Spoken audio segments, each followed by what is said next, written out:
seizures and a syncope. We're going to talk about, guess what? Seizures and syncope. Hot dog. All right. Anna Lauren in her residence reported a seizure to find a man in his early 30s who appears unresponsive, who has increased respirations and copious oral secretions. They can see that the patient was incontinent of urine, and the patient's brother reports that the patient was playing a game of cards when he experienced a seizure, and he fell out the chair. So, what's your first priorities in assessment and care of this patient? Airways. Yup. Get them secretions out. What additional information do you need about the seizure and the patient's history? Okay. How long did the seizure last? When was the last seizure? Did they take medicine? Good.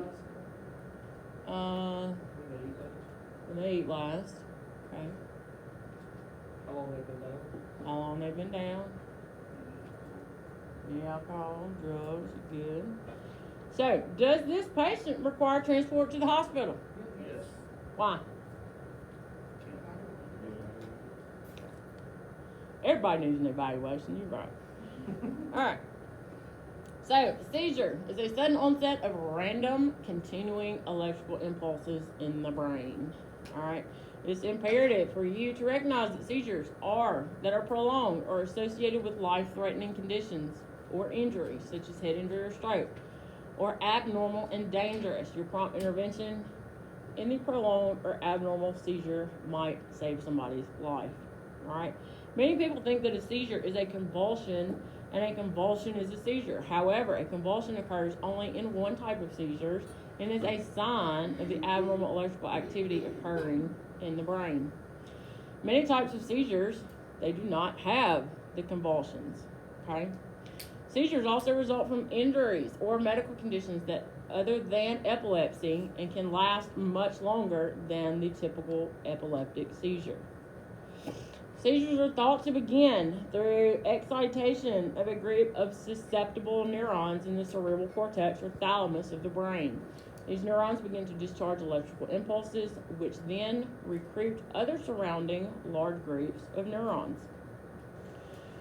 Brain cell damage associated with seizures was thought to occur from episodes of hypoxia, acidosis, hyperthermia, hypotension, and reduced blood flow to the brain. However, the most current research shows brain cell injury is associated with prolonged excessive neuron electrical discharge. Seizures are categorized as either primary or unprovoked, or secondary or provoked. Okay? Primary seizures are generalized or partial. Generalized seizures involve both hemispheres of the brain and the reticular activating system, which typically results in a loss of consciousness. Generalized seizure activity is usually characterized by the jerking muscle activity known as convulsions. Partial seizures are typically related to abnormal activity in just one cerebral hemisphere. Partial seizures are either simple or complex. A patient who has a simple partial seizure remains awake and aware, whereas a patient who has a complex partial seizure normally remains awake but not aware. And I've heard a lot of people say that, a daydream or like a deja vu, that is like a seizure, but not the tonic-clonic type. This would be like a simple seizure. I don't know if that's true or not, but however. Yeah, me too. It's like you have somebody have a car wreck or something, you got them on the spine board and they start having a seizure, and you don't have a tube in or anything like that. Okay. You're supposed to roll them over on their side. Uh-huh. What would you do in that situation? You pick the spine board up, roll. Because they're supposed to be secured where you can turn them upside down, flip them over, play patty cake, and they don't fucking move.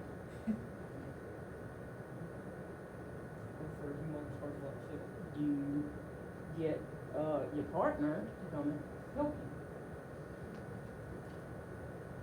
Alright, secondary or provoked seizures, also known as reactive or symptomatic seizures, do not result from a genetic cause but occur as a result of an insult to the body, such as fever, infection, hypoxia, hypoglycemia, hyperglycemia, drug intoxication, drug withdrawal, eclampsia in pregnancy, degenerative brain diseases, toxins, or imbalances of electrolytes in the body.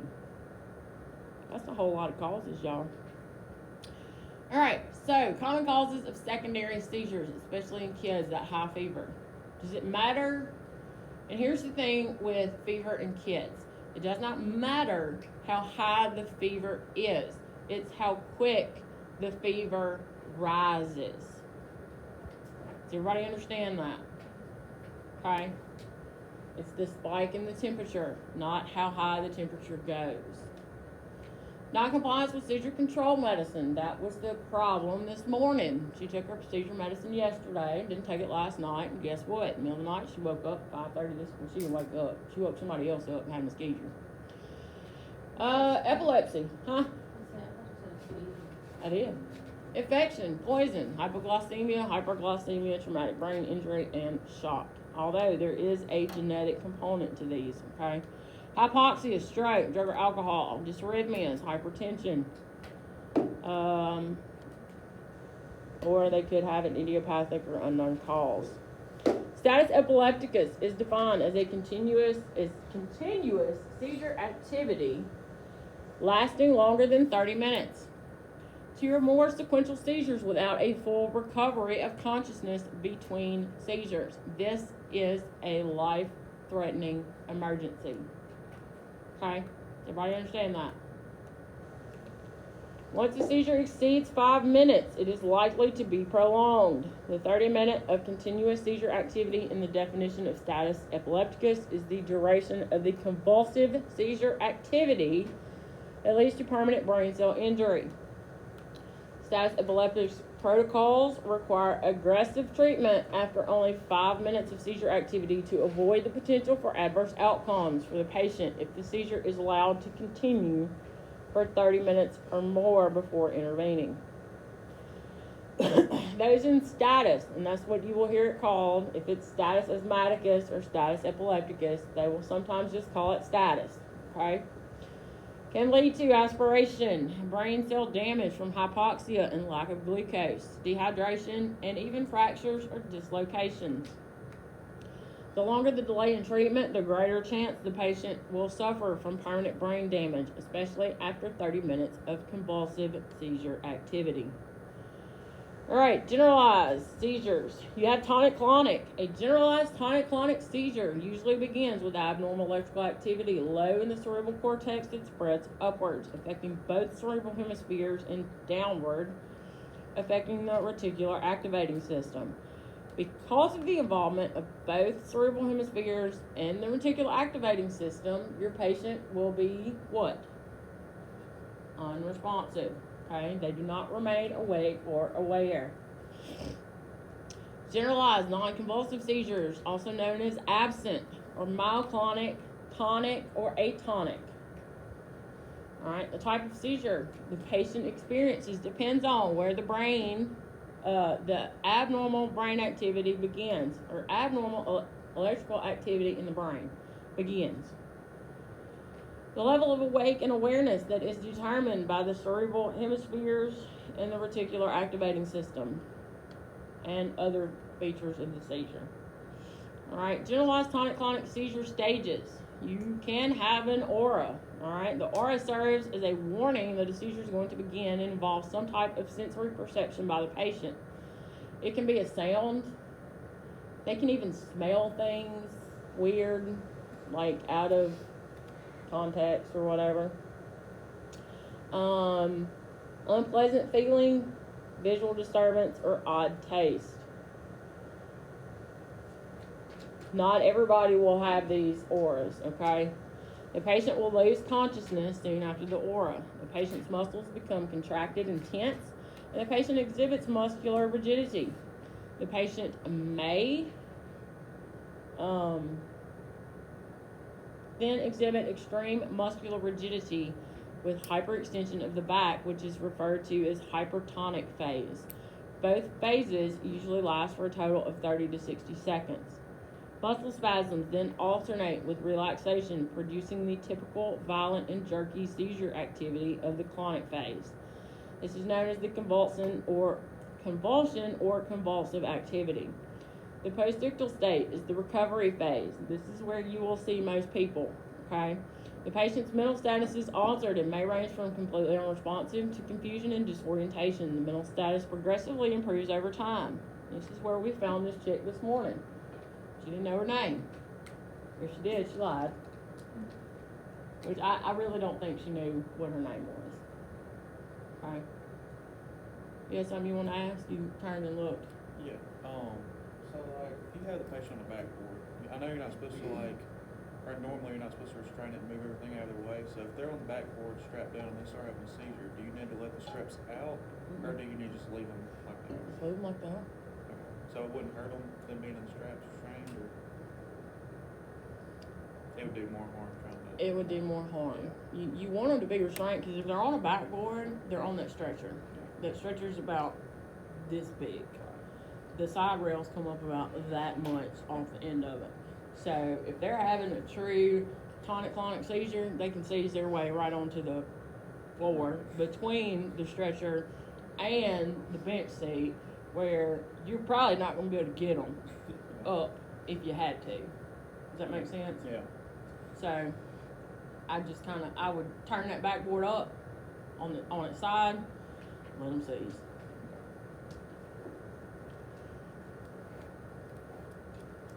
When a seizure's happening, is there anything you can do at that moment to stop it? Just make sure they don't hurt themselves. But there's like nothing you can do to like stop it? No.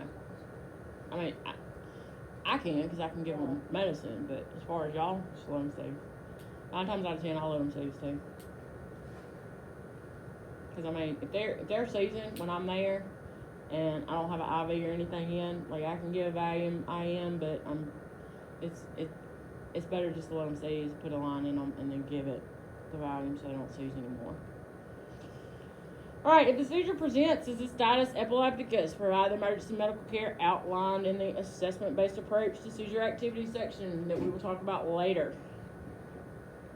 Alright? And all it is maintain an adequate airway. Make sure that the patient cannot injure themselves. Alright? Remember that status epilepticus is a dire emergency that can result in damage to or death of brain cells. And if you have a patient doing this, you need to call for ALS. Okay? We do have medicine that can stop seizures. Or an absent seizure, which was once known as the petit mal seizure, is most common in children. However, an adult onset can occur. These do not have convulsive activity, but instead they are characterized by a sudden sensation of conscious activity that involves a lack of vocalization and a blank stare. This happens to me quite a few times a day. Beginning and ending abruptly and lasts only 5 to 15 seconds. Mine lasts way longer than that, depending on the day. A myoclonic seizure involves sporadic brief jerks of muscle groups on both sides of the body. Some patients describe it as electrical shocks. If severe enough, the muscle jerk may cause the patient to drop an object or throw it. Well, that'd be something to walk in the house. That scene is not safe. Okay, just FYI. The seizures often occur during sleep or when the patient is just falling asleep. Dude, this happens to me. Just self-diagnosed. Be a neurologist one day. A tonic seizure is characterized by a sudden onset of greatly increased muscle tone in the body's arms, legs, causing sudden muscular rigidity.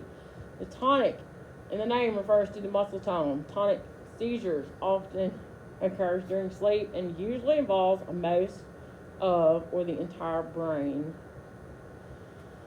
The atonic seizure results in the total loss of muscle tone, resulting in a loss of muscle strength. The eyelids may droop, the head nods forward, and the loss of muscle strength causes the person to suddenly drop to the ground. Well, that would be interesting to see. Because of the presentation, atonic seizures are frequently referred to as drop attacks or drop seizures. The person remains conscious and recovers almost immediately.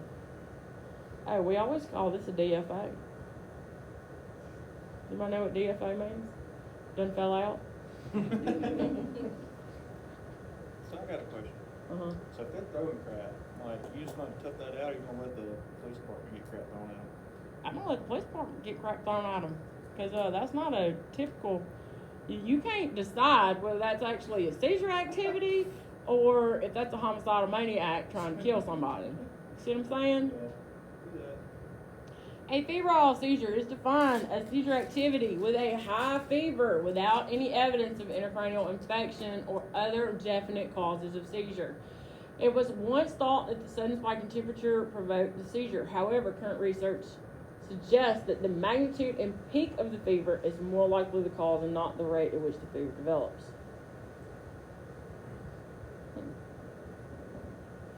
They're most common in children as 3 to 6 months and as old as 5 to 6 years. A simple partial seizure was once known as a focal motor seizure or Jacksonian motor seizure.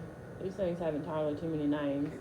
The patient is aware of the seizure activities occurring because the reticular activating system is not involved and only one hemisphere is involved.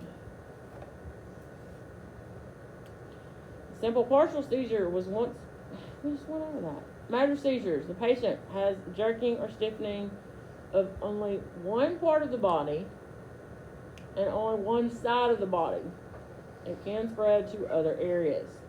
Sensory seizure, the patient's senses may be affected by the simple partial seizure. The patient may smell or taste something, hear abnormal sounds such as ringing, clicking, or someone's voice, feel pain, tingling, numbness, feel as if they are floating in space or spinning, have visual hallucinations, or have illusions.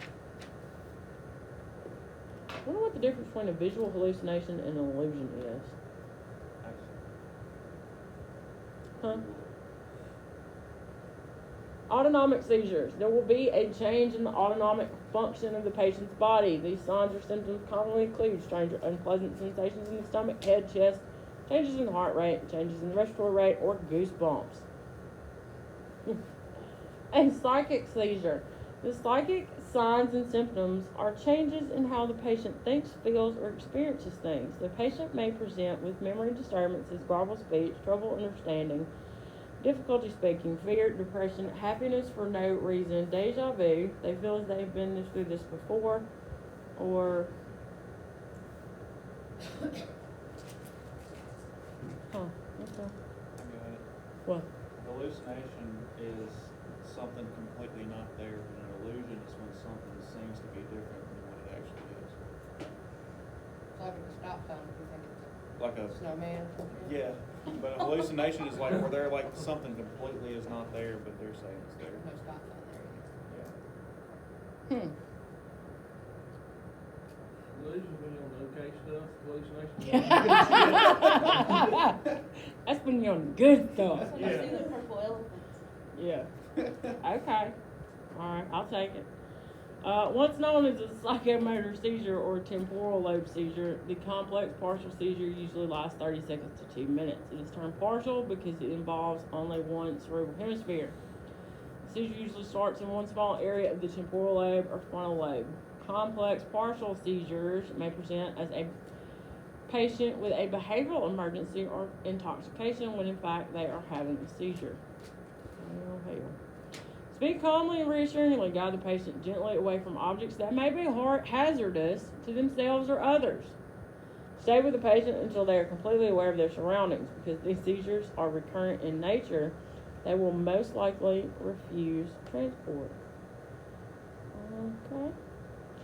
Secondarily, generalized seizures occur when simple partial or complex partial seizure activity spreads to both sides of the brain and involves the entire body.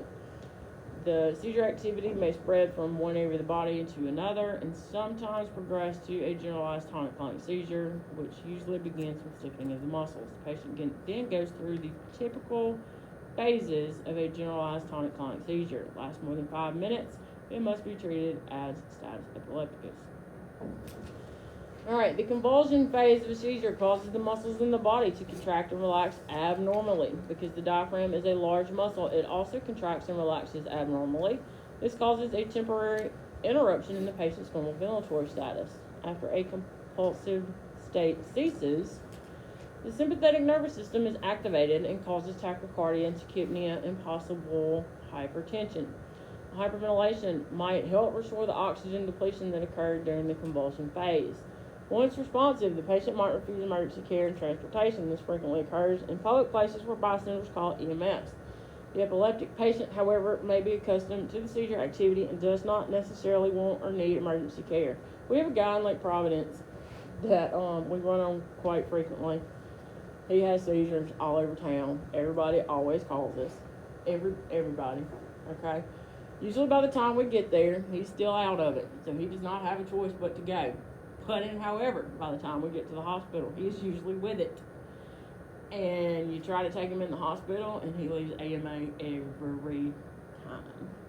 Every time.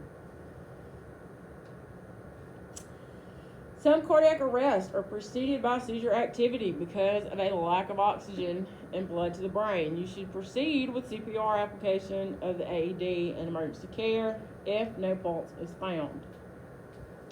The patient's movement should always be guided rather than restrained to prevent further injury. It may also be necessary to move objects away from the patient.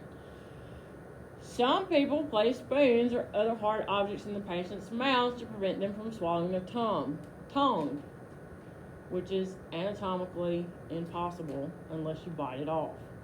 Remove these objects immediately because they can easily cause injury to the mouth, tongue, teeth, jaw. They can break and cause an airway obstruction. Open the jaw with a jaw thrust or head tilt chin lift. It may be necessary to insert an NPA or OPA. During a seizure, the chest wall muscles contract and restrict effective breathing. It may appear to have an airway obstruction, and as long as the patient is not in status, this should not pose a major problem because respirations quickly return to normal following the abnormal muscle activity. You should begin positive pressure ventilation with supplemental oxygen if the patient is severely cyanotic. The seizure has lasted for longer than 5 minutes from your time of onset, not from your time of arrival. High body temperatures are a common cause of seizures in infants and young kids. All right, you want to take their clothes off and put them in tepid water. It's tepid. And it's not hot and it's not cold. Ensure the presence of a pulse. If the patient is unresponsive, you want to initiate CPR and AED.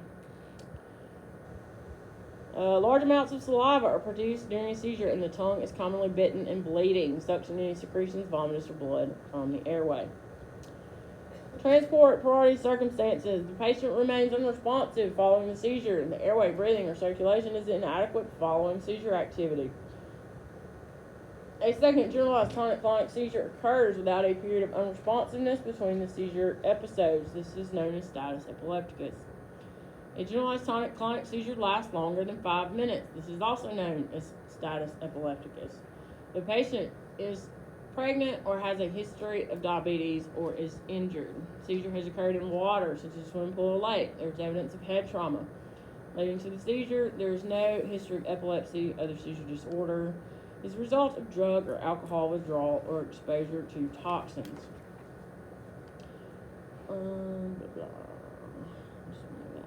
You want to perform a rapid assessment if the patient is postictal and still has an altered mental status, or if they don't have any past medical history of epilepsy or a seizure. The head must be accessible for possible signs of injury. Pupils may be unequal if the brain is injured. Look for medical alert tags about any kind of information on your patient. You may find weakness or paralysis on one side of the body or to one area of the body following a seizure. This should disappear as the patient slowly becomes more responsive. However, it can last up to 24 hours. Assess the head and extremities and the entire body for injuries. You want to assess and record vital signs. Respiration, heart rate can become elevated. That chick this morning, her heart rate was like in the 140s. Alright, skin is often warm and moist. Apply pulse ox and determine the SpO2 rating. If the SpO2 reading is less than 94, what are we going to do? Give them some oxygen. Fantastic.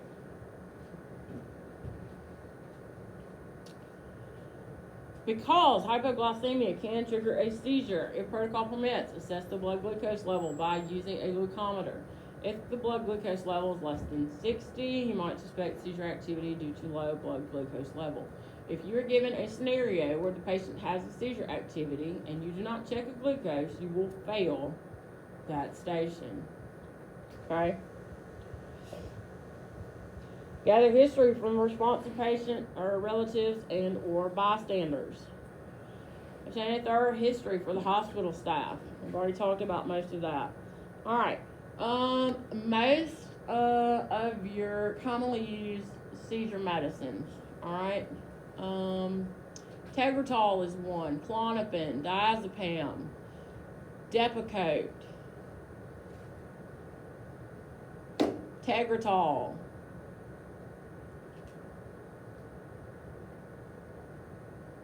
Carbatrol, diazepam and Valium are the same thing. Keppra is one, Ativan, phenobarbital, Trileptal, Lamictal, Neurontin, or gabapentin. Those are the most common ones.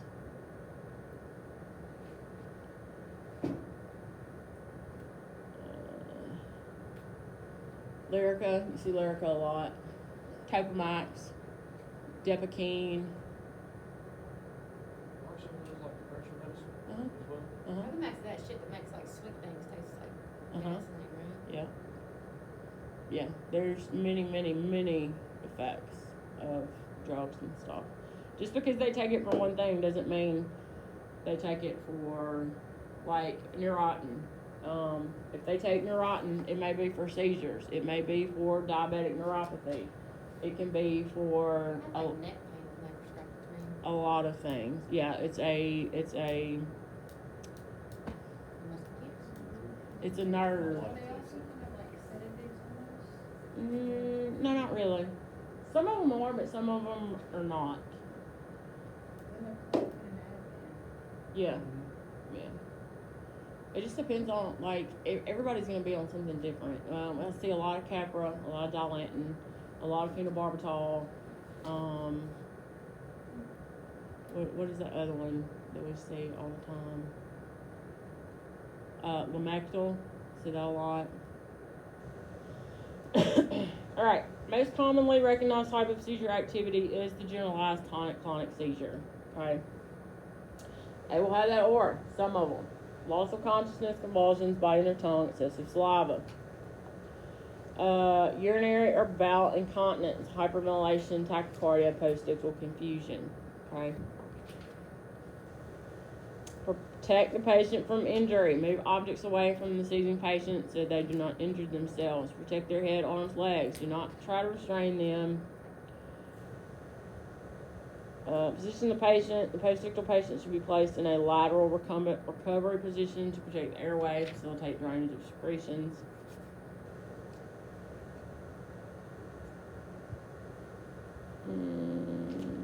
Maintain their airway. Use the OPA or NPA if you need to. Suction is needed. Ventilate them if you need to. Maintain adequate oxygenation and transport. You also want to check their glucose if that's in your protocols, and it will be.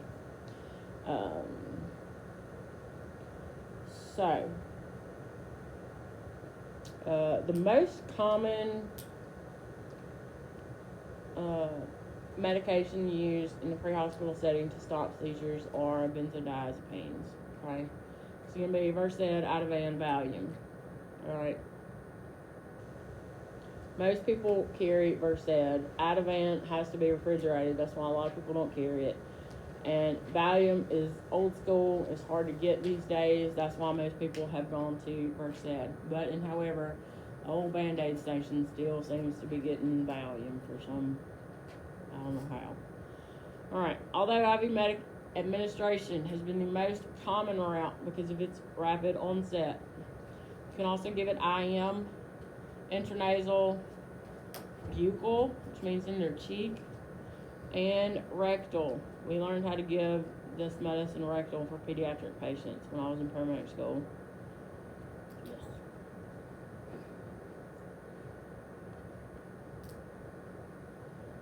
Alright, we've already gone over this. You want to reassess every 5 minutes when you choose your patient. Alright, syncope or fainting is a sudden and temporary loss of consciousness. It occurs when, for some reason, there's a temporary lack of blood flow to the brain and the brain is deprived of oxygen for a brief period. A common cause of syncope is an overwhelming influence of the parasympathetic nervous system that causes blood vessels to dilate. Ooh, that was done.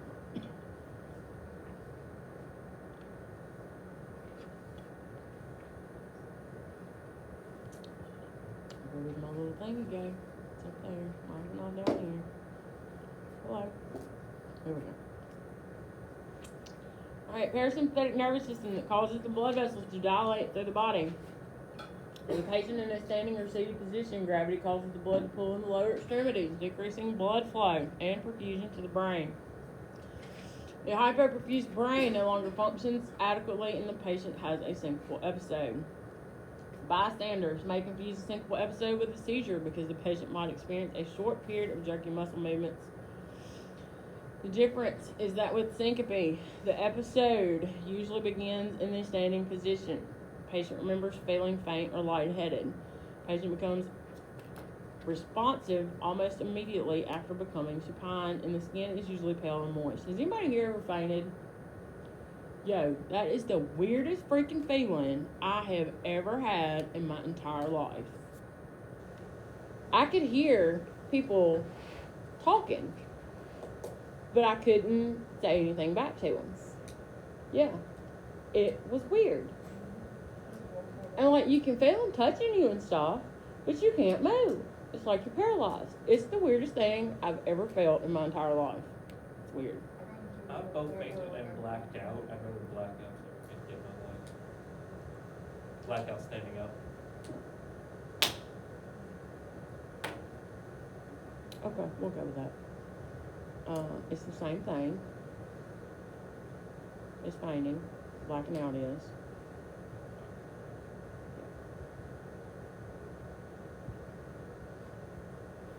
Alright. Alright, syncope usually begins in a standing or upright position. Seizure might begin in any position. Alright, y'all read through this table. 19.4. Syncope can be a sign of a serious illness or injury. This is particularly true in older patients with whom cardiac and neurological causes are common. If the patient faints or has an episode of syncope, it is not responding appropriately upon your arrival. Consider the condition and altered mental status. Perform primary and secondary assessments and manage the patient's airway, breathing, circulation, alter mental status as needed. Assess the head and extremities for injury that may have occurred as a result of muscular activity or the fall to the ground. Alright, Anna and Lauren. Turn the patient Dan onto his left side and Anna suctions his airway. Dan is responsive to painful stimuli and has adequate breathing. His skin is warm and moist, but there is no cyanosis. His PO2 is 99%. Does he need oxygen? No, he's good. The seizure lasted about 2 minutes. His description is consistent with tonic-clonic seizure and looked like other seizures Dan has had before. There is no evidence of injury to the head, trunk, or extremities, though it does appear that Dan may have bitten his tongue. Is this normal? Yes. Dan has a history of seizures for which he takes the medication, whatever that is, because I can't pronounce that. Carbamazepine. It's like being in elementary school, you gotta sound it out. A quick check of the prescription bottle shows that Dan may have missed several doses since the prescription was filled 2 weeks ago. Dan should take his medicine. Dan has become responsive to verbal stimuli, but because his mental status remains altered and he has not complied with his medicine, Anna and Lauren recognize that he should be transported. En route to the hospital, Dan becomes more responsive but remains sleepy. The EMTs turn his care over to the ED with a complete patient report. Alright, any questions? Yeah.